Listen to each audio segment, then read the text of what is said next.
সূরা ফাতিহা পড়ে কলমে ফু দিলে কি হয়? আপনি জানলে অবাক হবেন।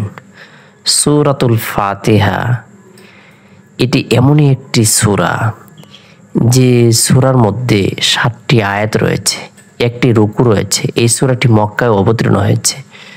পবিত্র কোরআনের সর্বপ্রথম সূরা সূরাতুল ফাতিহা। সুবহানাল্লাহ। যে ব্যক্তি সূরা ফাতিহা বেশি বেশি করে তেলাওয়াত করবে, আমল করবে, আল্লাহ তাআলার সাথে তার গভীর সম্পর্ক কায়েম হবে। সে আল্লাহ তাআলার দরবারে সূরা ফাতিহা তেলাওয়াতের মাধ্যমে সাহায্য কামনা করবে। কেননা সূরাতুল ফাতিহা এটি এমনই একটি সূরা যে সূরার বরকতে বান্দা আল্লাহ তাআলার কাছে কোনো কিছু চাইবে, কোনো কিছু কামনা করবে, কোনো কিছু আশা করবে, আল্লাহ তাআলা তার কামনা, বাসনা, আশা, আকাঙ্ক্ষাগুলোকে পূরণ করে দেবেন। সূরা ফাতিহার মধ্যে এমন কিছু বৈশিষ্ট্য আল্লাহ তাআলা প্রদান করেছেন যা তাওরাত, জাবুর, ইনজিলের মধ্যেও বর্ণিত হয়নি। সূরা ফাতিহার মধ্যে এমন সব বৈশিষ্ট্য বর্ণনা করা হয়েছে। আমরা যারা নিয়মিতভাবে লেখাপড়া করি, আমরা পড়ালেখায় উন্নত হতে চাই, সুশিক্ষায় শিক্ষিত হতে চাই, সফলতা অর্জন করতে চাই। বিভিন্ন জন আমরা চাকরির জন্য ইন্টারভিউ প্রদান করে থাকি, ইন্টারভিউ দিয়ে থাকি।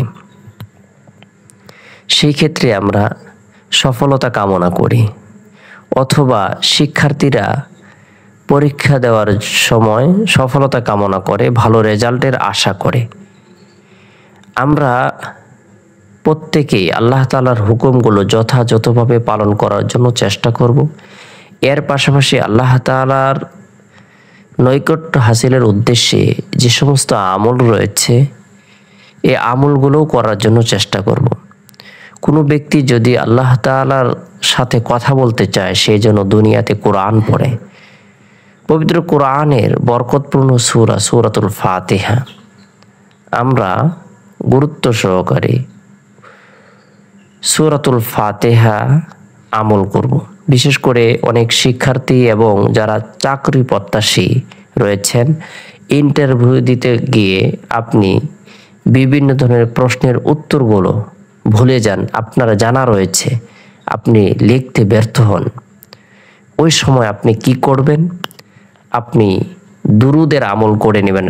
আগে দুরুদের আমল, প্রথমে আপনি দুরুদে ইব্রাহিম পাঠ করে নেবেন। আল্লাহুম্মা সাল্লি আলা মুহাম্মাদ ওয়া আলা আলি মুহাম্মাদ কামা সাল্লাইতা আলা ইব্রাহিম ওয়া আলা আলি ইব্রাহিম ইন্নাকা হামিদুম মাজিদ। আল্লাহুম্মা বারিক আলা মুহাম্মাদ ওয়া আলা আলি মুহাম্মাদ কামা বারাকতা আলা ইব্রাহিম ওয়া আলা আলি ইব্রাহিম ইন্নাকা হামিদুম মাজিদ। এরপরে বিসমিল্লাহ সহ সূরা ফাতিহা পাঠ করবেন। বিসমিল্লাহির রহমানির রহিম। আলহামদুলিল্লাহি রাব্বিল আলামিন আর রহমানির রহিম মালিকি ইয়াউমিদ্দিন ইয়াকা না'বুদু ওয়া ইয়াকা নাস্তাঈন ইহদিনাস সিরাতাল মুস্তাকিম সিরাতাল লাযীনা আন'আমতা আলাইহিম গায়রিল মাগদুবি আলাইহিম ওয়ালাদ-দাল্লিন। আমিন।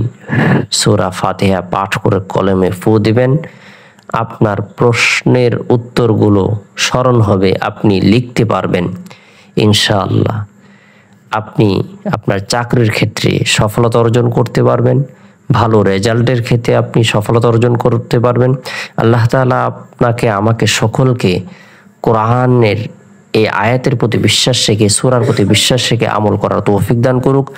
সকলে ভালো থাকুন, সুস্থ থাকুন, সকল সুস্বাস্থ্য কামনা করে শেষ করছি। আসসালামু আলাইকুম ওয়া রাহমাতুল্লাহ।